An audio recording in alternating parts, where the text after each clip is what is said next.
નમસ્કાર વિદ્યાર્થી મિત્રો, તમારું સ્વાગત છે ગુજરાત એન્જિનિયરિંગ એકેડમી ચેનલમાં. તો આજના રોજ આપણે તમારા માટે એક મહત્વની જીટીયુની માહિતી લઈને આવી ગયા છીએ. એટલે કે આપણે ટૂંકમાં જીટીયુની એક્ઝામ ચાલી રહી છે, બરાબર, રનિંગમાં. તો એનું એક ઇલેક્ટ્રિક ડિપાર્ટમેન્ટની અંદર સેમ ફોરની અંદર પીટીએસસી નું પેપર હતું બધાને, બરાબર. તો એની અંદર તમે જેમ થંબનેલ જોયું હોય છે, એમાં મેં તમને કહ્યું છે કે થંબનેલમાં લખેલ જ છે આપણે કે એમાંથી આપણા પ્રશ્ન હતા આઈએમપી 30 પ્રશ્ન આપેલા. 30 પ્રશ્ન જે આપણે આપેલા હતા એમાંથી 43 થી 45 માર્કનું પૂછાયેલું છે, બરાબર. એટલે બહુ સારી વાત કહેવાય. અને પીટીએસસી નું પેપર છે ને એ થોડુંક અઘરું પણ હતું, બરાબર. બધા સ્ટુડન્ટની કોમેન્ટ પણ આવતી હતી અને મેં પણ ચેક કર્યું, એટલે થોડુંક અઘરું તો હતું. પાસ થવું થોડુંક મુશ્કેલ હતું એવું હતું. પણ આપણા આઈએમપી માંથી જોઈએ સ્ટુડન્ટે પાસ, મતલબ કે કર્યા છે, પેપર સોલ્વ કરીને વાંચ્યું છે, એને પાસ થવું મુશ્કેલ લાગ્યું હશે નહીં. કેમ કે 45 થી 43 માર્કનું જો પૂછાતું હોય આપણામાંથી, બરાબર, 45 થી 43 માર્કનું પૂછાતું તો આરામથી તમે 23 માર્ક જ પાસિંગના છે, માથે 20 માર્ક આવી ગયા. એટલે તમે આરામથી આમાં તમને ગ્રેડ પણ સારો આવ્યો હોય છે, AA+ ગ્રેડ અથવા તો AB ગ્રેડ તમને આરામથી મળી જાય આમાં. અને બીજું તમે થોડું ઘણું થિયરી, મેં જેમ તમને ટ્રીક આપી હતી, આકૃતિ તમારે પ્રોપર દોરી છે, ડાયાગ્રામ પ્રોપર હશે, તો જેને બી કઈ છે, ડર હશે કે હું આમાં ફેલ થાય, એ ડર પણ વયો જશે. એટલે એ ડર લાગશે નહીં, એને આરામથી એ પાસ થઈ જશે, બરાબર. એટલે અમારું મટીરિયલ પાછું હતું ફ્રી, એનું કોઈ પણ ચાર્જ લેવામાં આવતું નથી. ઘણા બધા સ્ટુડન્ટ એની વેલ્યુ કરતા નથી, બરાબર, મટીરિયલની. પણ જે વેલ્યુ કરીને એમાંથી વાંચ્યું છે તે મને જરા કોમેન્ટ કરીને જણાવે, જેથી મને પણ ખબર પડે કે અમારામાંથી કેટલા તૈયારી કરી હતી ને એને શું લાગે છે કે પાસ થઈ જશે, શું થશે, બરાબર. આપણા 30 પ્રશ્નો જ ખાલી આપ્યા હતા એમ. ઘણા બધા એવા છે કે જે 40 થી 50 પ્રશ્નો આપે છે, બરાબર. અને એમાંથી પણ પૂછાય ખાલી 10 થી 20 માર્કનું. પાસ થવાનું પણ નથી પૂછાતું, બરાબર. હું તો તમને આમાં કહું છું 43 થી 45 માર્કનું, બરાબર. પણ અમુક એમાં મેં 30 આપ્યા, એમાંથી તમે અમુક સ્કીપ કર્યા છે, બરાબર. એટલે તમે પાસિંગ માર્કના પ્રશ્ન તો આરામથી કરી લીધા છે, તો તમે પાસ થઈ ગયા છે, બરાબર. પાસ થવાનો તો મારે ડર હશે, એ નીકળી ગયો છે.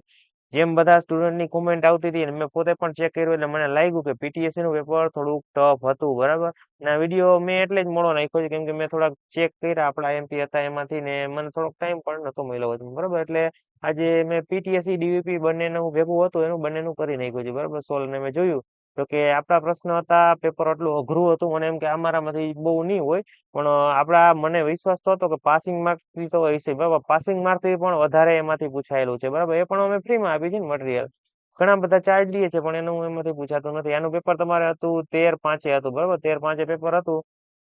એમાં તમને 43 થી 45 માર્કનું પૂછાણું છે, એટલે આપણે 40 પકડીને હાલી, બરાબર. 40 માર્કનું તો હશે જ, બરાબર. મેં 43 નું લગભગ મેં સોલ્વ કર્યું ને એમાં 43 નું થાય છે, બરાબર. 43 નું થાય છે. આપણે 40 પકડીને હાલી, 40 નું હતું, બરાબર. તો એ તમારા પાસિંગ ની તો ઉપર હે ને. પાસિંગ તો 23 માર્ક જ છે, માથે બીજા 17 માર્ક છે, બરાબર. 17 માર્ક નું માથે પૂછાણું છે, પાસિંગ થી વધારે. મેં તમને કીધું ને, ગમે એટલું અઘરું પેપર હશે, તમે એવું અહીંયાથી ફેરવીને પૂછશે, પણ તમારે પાસિંગ માર્ક નું તો આવશે ને. જો આમાંથી જ પૂછાય તો ડીવીપી નું પેપર તમે જોઈ લેજો, ઝાઝા ભાગના પ્રશ્ન અમારામાંથી જ પૂછાયેલા છે.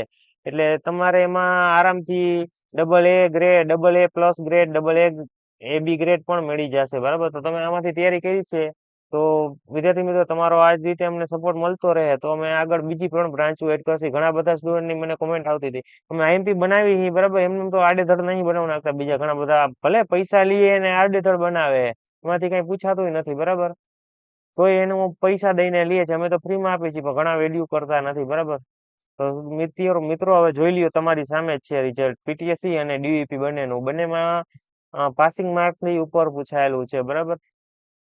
એટલે ઘણા બધા સ્ટુડન્ટની પણ કોમેન્ટ આવે છે કે સર અમારા બ્રાન્ચના બનાવો એમપી, અમારા બ્રાન્ચના બનાવો. પણ અમારી ટીમ થોડીક ઓછી છે, બરાબર. એટલે ઘણી વાર પહોંચાણ ના થાય, એટલે અમુક નથી બનતા. હમણાં થોડાક ટાઈમ પહેલા જ આપણે ચોથા સેમના અપલોડ કર્યા છે, બરાબર. નકર અમુક છે એ વહેલા કરી દે, પણ અમે કાયદેસર એનાલિસ કરી અને જો અમારાથી શક્ય હોય ને તો જ અમે એને આઈએમપી આપી, બાકી આપતા નથી. ના પાડી દઈએ કે ભાઈ નહીં મેળ આવે. કેમ કે જો અમે ખોટા એમપી આપી દઈએ, બરાબર, આડેધડ ને આપવા હોય ખોટા જ, તો પછી ઘણા બધી બ્રાન્ચના અમે લઈ લઈએ ડિપ્લોમાની. અમારે જે કાયદેસર પૂછાય એવા જ દેવા હોય, એટલે અમારા જેટલી શક્ય હોય એટલી જ અમે બ્રાન્ચના લઈએ છીએ. એટલે લગભગ 10 જ બ્રાન્ચો છે, એના અમે આઈએમપી આપીએ છીએ. 10 જ બ્રાન્ચો છે, લગભગ આ 10 બ્રાન્ચો છે. એથી વધારે અમે હવે આગળ જોઈ, તમારો સપોર્ટ જો અમને મળશે તો અમારી ટીમ પણ અમે વધારશી, બરાબર. અમારી ટીમ વધારીને અમે વધારે બ્રાન્ચો એડ કરશે. પણ તમે આમ ને આમ અમને સપોર્ટ કરતા રહ્યો, લાઈક કરતા રહ્યો, કોમેન્ટ કરતા રહ્યો, વિડીયો પૂરો જોતા રહ્યો, જેથી અમને પણ ખબર પડે કે તમે વિડીયો જુઓ છો. ઘણા બધા એવા છે કે સબસ્ક્રાઇબ કરતા નથી અને વિડીયો જુએ છે. મેં જોયું છે યુટ્યુબ નું, એમાં દેખાડે કે ભાઈ કેટલા સબસ્ક્રાઇબ કર્યું છે, વિડીયો જુએ ને કેટલાય નથી કર્યું. બરાબર, તો કાંઈ વાંધો નહીં, જેટલા સપોર્ટ કરે છે એ આમને આમ સપોર્ટ કરતા રહો તો પણ અમે હજી 11-12 જેવી બ્રાન્ચો કરી નાખશે. બરાબર, હજી એકાદ બે બ્રાન્ચો વધારે દેશે. ઘણાની કોમેન્ટ આવે છે, એની બ્રાન્ચો એકાદ બે લઈ લેશે. પણ શું કરવાનું છે તમારે, જો તમારી બ્રાન્ચના આઈએમપી બનાવવા હોય તો તમારા 20-30 વિદ્યાર્થીઓ હોય એ મળીને એક ગ્રુપ બનાવી નાખો. ગ્રુપ બનાવી અને મને મેસેજ કરો કે સર અમે અમારા ગ્રુપ બનાવી નાખ્યું છે આ રીતે, અમારા બ્રાન્ચના પણ તમે આઈએમપી બનાવો. તો અમે એના આઈએમપી બનાવશે. જો એનું ગ્રુપ હોય છે 20 થી 25 જણાની સંખ્યા આવી છે તો અમે એના પણ બનાવશે. પણ હવે 1-2 જણા હાટું જો અમે આઈએમપી બનાવવા બેસી તો જે આ વધારે સંખ્યા છે 40-45 અથવા તો 200-300 ની પણ સંખ્યા છે ઇલેક્ટ્રિક મિકેનિકલમાં, બરાબર, તો એ લોકોને શું થશે? એમ એટલે ઇલેક્ટ્રિક તમારું માટે જે મેં આઈએમપી બનાવ્યા હતા એટલે જ કાયદેસર બનેલા છે. અને અમુકમાં 1-2 જણા હોય પછી કહેતા હોય બરાબર સર અમારા બનાવો પણ એને પાસિંગ માર્ક થાય, પાસ થાય એવા આઈએમપી તમે એને આપી દે છે. બરાબર, તો આ રીતે અમારામાંથી ઘણું પૂછાય છે. તો આ જ રીતે અમને સપોર્ટ કરતા રહ્યો. અને જો તમે હજી સુધી જીટીયુની ચેનલમાં જોઈન ના કર્યા હોય, અમારી જીટીયુની ઓફિશિયલ ચેનલ છે વોટ્સએપમાં, એને જોઈન ના કર્યું તો એને જલ્દી ને જલ્દી ફોલો કરો. બરાબર, એમાં મહત્વની ઇન્ફોર્મેશન શેર કરવામાં આવે છે. તો આજનો વિડીયો આપણે અહીં સુધી રાખીએ. Thank you for watching Gujarati engineering academy channel. આવા નવા વિડીયો જોવા માટે અમારી ચેનલ સબસ્ક્રાઇબ કરો અને બેલ આઇકન દબાવો, જેથી તમને અમારા વિડીયોનું નોટિફિકેશન સૌથી પહેલા મળે.